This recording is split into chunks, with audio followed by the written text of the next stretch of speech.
Enemy Mine, a film from 1985, is a sci-fi classic that had a rough time when it first hit the cinemas, practically bombed at the box office, but it's since earned a bit of a cult following, and for good reason.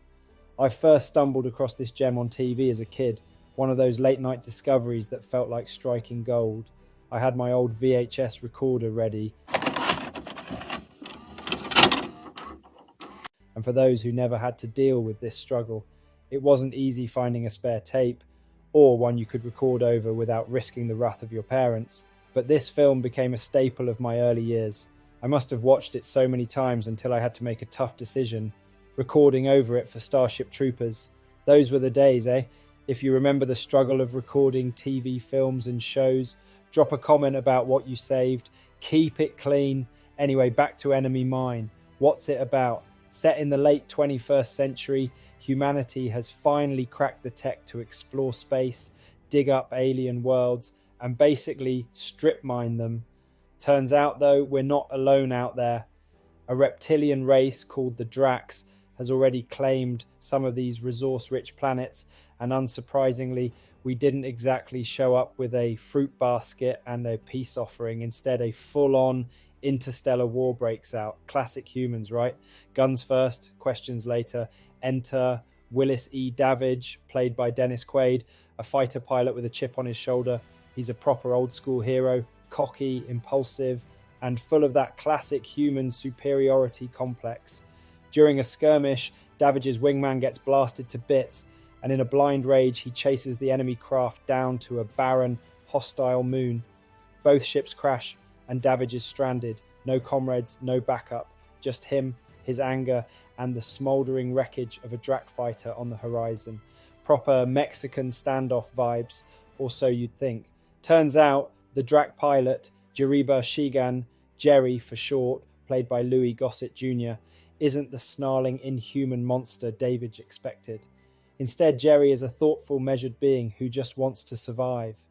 After a clumsy attempt to kill his enemy, Davidge finds himself at Jerry's mercy, tied up, fed some questionable alien gruel, and forced into a shaky, begrudging truce. The beauty of Enemy Mine is how it breaks down Davidge's deep-seated prejudice. At first, he sees Jerry as nothing more than a toad-faced enemy, a nameless target the higher-ups told him to hate. But as they build a shelter together, face the moon's brutal storms, and fend off alien creatures, a friendship forms. There's a cracking scene where they try to communicate through broken language, a frustrating, funny moment that slowly turns to genuine understanding. Jerry, with a quiet dignity, reveals more about Drac culture, their spirituality, family structure, and beliefs. The film even dives into Jerry's pregnancy, which completely shocked me as a kid. I'd never seen anything like it in sci-fi, a male alien giving birth. Jerry's son, Zamis, becomes a symbol of the bond they've formed. When Jerry tragically dies, Davidge, who would have gladly shot a Drac without a second thought at the start, raises Zamis as his own. The scene where Davidge recites the Drac family lineage at the end still gets me. It's a proper lump in the throat moment. The film's final act gives us a classic 80s villain, a grubby scavenger played by Brian James, chewing the scenery like a panto baddie. It's a bit over the top, but it really shows how much Davidge has changed. He risks everything to save Zamis from a fate worse than death, being treated as a curiosity and a slave. Looking back, Enemy Mine is so much more than just a sci-fi adventure. It's a reflection on prejudice, understanding, and the senselessness of conflict. Dennis Quaid's Davidge is brilliantly flawed, arrogant, quick-tempered, but capable of real growth. And Louis Gossett Jr., he steals the show, bringing such emotion to Jerry through all that prosthetic makeup. The production itself was a bit of a mess. Original director Richard Long Crane got booted after the studio hated the footage, and Wolfgang Petersen had to scrap everything and start fresh in Germany. There's something charmingly 80s about the finished product. The practical effects, matte paintings, and sets have that handmade quality that still holds up. When it came out, Enemy Mine got dismissed as this season's Dune, a dig at Lynch's misunderstood epic.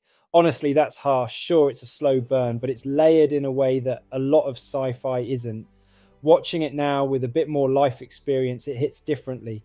It's about the futility of war, the stupidity of prejudice, and the simple truth that deep down, we all just want to belong, protect those we care about, and find a bit of peace.